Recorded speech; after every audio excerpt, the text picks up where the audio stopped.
I work here in San Antonio, so I would like to welcome all of you here in this beautiful city.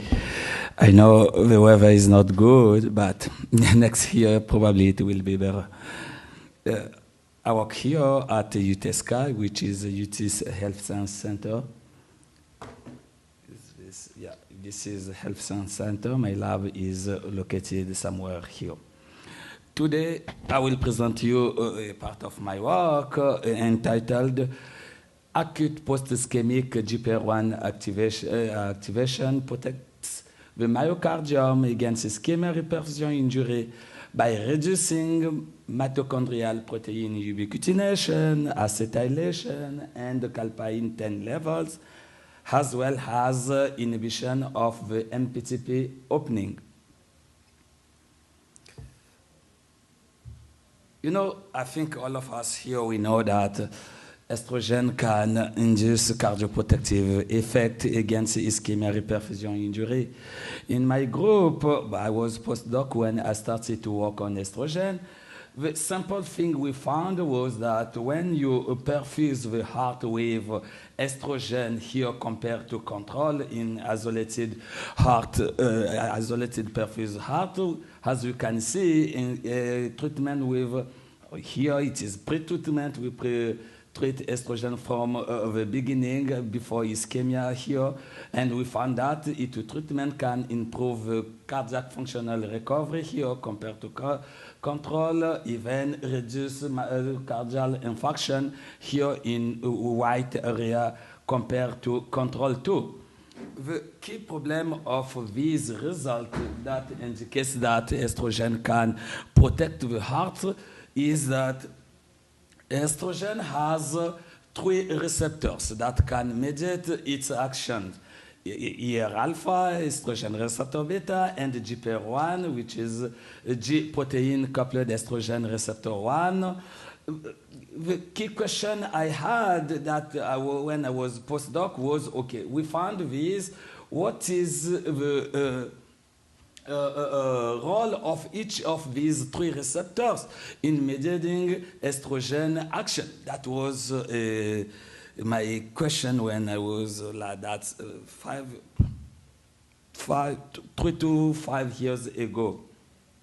What we did, we compared wild-type animals compared to ER-alpha knockout and ER-beta knockout, meaning that we use knockout animals compared to wild-type, and we saw that if you can see here, E2 treatment in ER-alpha knockout and ER-beta was still able to protect, to decrease myocardial infarction. I will show you tomorrow that even the heart functional recovery was better with E2 treatment compared to control, respective controls here. Meaning that these receptors probably are not playing a role in E2 action. E2 is estrogen. So, but when we use that receptor here, which is a GPCR, we saw that E2 effect was abolished. To confirm this result, we have used in wild type the antagonist of this receptor, which is G15, and we found that addition of G15 abolished E2 effect. In conclusion, we can say that activation of GPR1 plays a key role in mediating acute pre-ischemic E2 cardioprotection against ischemia reperfusion injury. After that, when I became, I got my, this was published. When I became PI, the key question was to see how can we translate this data. So the question I had was, does post-ischemic GPR1 activation also induces cardioprotective effect against ischemia reperfusion injury? To answer this question, I did a small study comparing pre-ischemic estrogen treatment, pre-ischemic, here in black is ischemia, and post-ischemic in blue. What we found is very interesting. We saw that both way of E2 treatment can protect, can improve cardiac functional recovery compared to control here. This is the DPDT max and DPDT min, which are cardiac function parameter. We also saw that when E2, both way of E2 treatment can reduce myocardial infarction compared to control, indicated that post-ischemic E2 treatment can also induce cardioprotective effect. But is it through GPR1 like we saw before? To answer this question, I use now in vivo model. I perform what my postdoc did. I'm sorry to the eye, but we perform left anterior descending artery occlusion for 35 minutes and perfuse either saline or estrogen 5 minutes before reperfusion of 3 hours. G15, the GPR1 antagonist, was given 10 minutes before estrogen.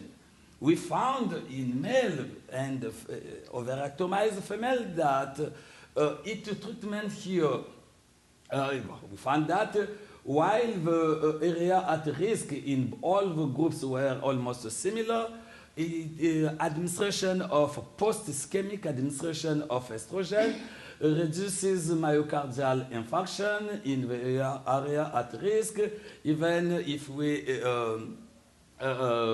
in function of the LV.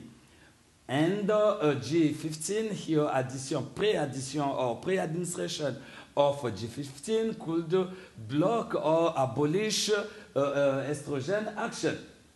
That was very interesting because these data have more clinical relevance.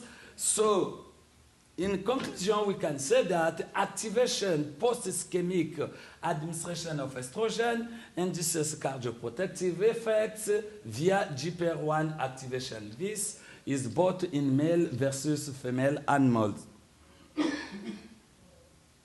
The key question I had was, after that was physiology. But how to explain what was the mechanism? What is the mechanism of post-ischemic GPR1 activation? As I work in mitochondria, as we all here know, mitochondria plays a key role in ischemia reperfusion injury. We know that during ischemia and reperfusion, there is an increase in oxygen concentration as well as calcium concentration. These lead to calcium overload in mitochondria and increase in ROS production. The consequence is the MPTP opening that induces cell death by necrosis and apoptosis. What we did was first to check if mitochondria were involved in post-ischemic GPR1 action. As you can see here, we isolated mitochondria after ischemia and reperfusion. We see that E2 treatment here can preserve mitochondrial morphology compared to control, like this is control, and these E2 treated mitochondria were much similar to sham, meaning non-ischemic. But these results were only observed when using wild type, but not GPR1 knockout. We confirm this result by using by imaging mitochondria in tissue. You can see here that E2 preserved mitochondria after ischemia reperfusion compared to control, and G15 GPR1 antagonist prevented this E2 effect. We then, because we see, as you can see here, the MPTP is the opening of this pore is a key event during ischemia reperfusion injury. So we investigated whether opening of this pore was involved in post-ischemic E2 action. What we found, that's very simple, is here we isolate mitochondria and load them with extra mitochondrial calcium. As you can see in red here, mitochondria treated with estrogen need more calcium required to induce the opening of the MPTP pore. That is here, it corresponds with increase in the fluorescence here. If you compare this red compared to black, which is control, you can see that these mitochondria need more calcium.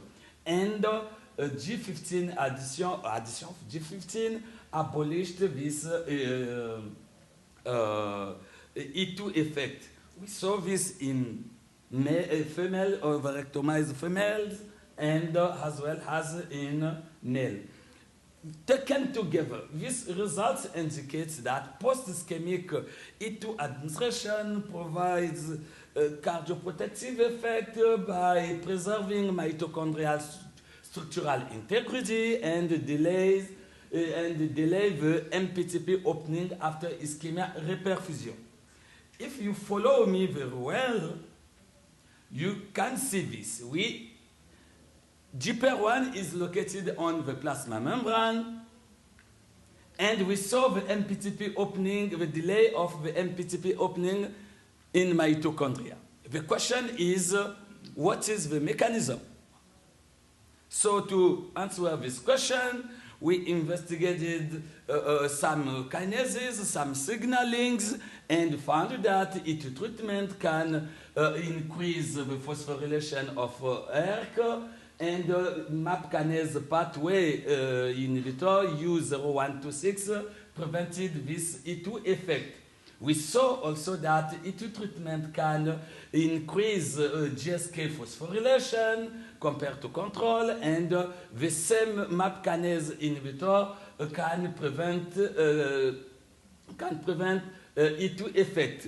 Interestingly, when we use this MAP kinase inhibitor, we found that it could prevent E2 increase in mitochondrial calcium retention capacity, meaning that this pathway, MAP kinase pathway, is really involved in estrogen action. In comparison, we checked also PI3K AKT pathway.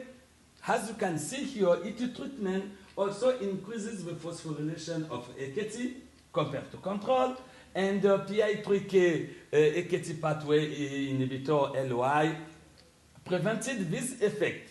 We try to know if activation of this pathway also leads to deactivation of GSK3 beta by upregulation of PGSK. We saw that when we use instead of measuring PAKT, we measure PGSK. This inhibitor did not prevent the upregulation of PGSK induced by estrogen, meaning that this pathway is activated, but we don't know what it's doing inside. So here we can say that MAP kinase pathway activation is involved in post-ischemic GPR1 action. So if you can see here, we know now that E2 induces cardioprotection via GPR1. We know that this MAP kinase pathway is activated. It leads to deactivation of GSK3 beta. And we saw also the delay of the MPTP opening. The question is, how can GSK3 beta deactivation inhibits or delay the MPTP opening? To answer this question, we measure some post-translational modifications like ubiquitination. You know, ubiquitination is an enzymatic post-translational modification that consists to add, to attach to a substrate a small protein named ubiquitin.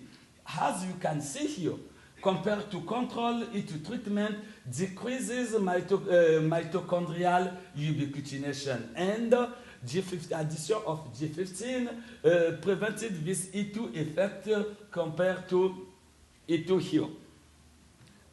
We also measure the calpain activity level. Calpain is not a PTM, but it plays a role, a catalytic role. We measure the level of this enzyme in mitochondria, and so that calpain 10 was not changed with E2 treatment.